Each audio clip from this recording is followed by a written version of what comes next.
এতদিন ধরে এক্সাম চলছে যে আমার আর কিচ্ছু ভালো লাগছে না। তাই আমি বাড়িতে বললাম, চলো আমরা আজকে লাঞ্চটা বাইরে থেকে সেরে আসি। তাই আমি, বাবা, মা, আমরা তিনজনে চলে গিয়েছিলাম। অনেকটা দিন পর এভাবে মা বাবার সঙ্গে বাইরে কোথাও আমার যাওয়া হলো। আগে প্রায়ই যাওয়া হতো, বাট এখন না আর সেভাবে টাইমটা বের করা একটু টাফ হয়ে যায়।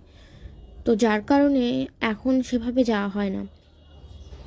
তাও আমি ট্রাই করি মাঝে মাঝে একটু ফ্যামিলিকে নিয়ে বাইরে গিয়ে লাঞ্চ কিংবা ডিনার সেরে আসার।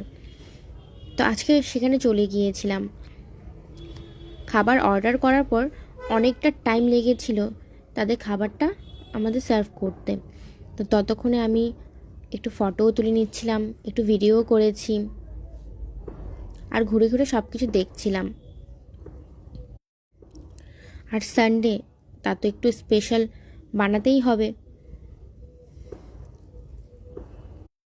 আর এদিকে মা আমার ভিডিওগুলো বানিয়ে দিচ্ছিল, কিন্তু তখনও আমার মাথায় এক্সামের প্রেশার। আর ফাইনালি এতক্ষণ পর আমাদের খাবারগুলো চলে আসলো। ব্যাস খেতে বসে পড়লাম।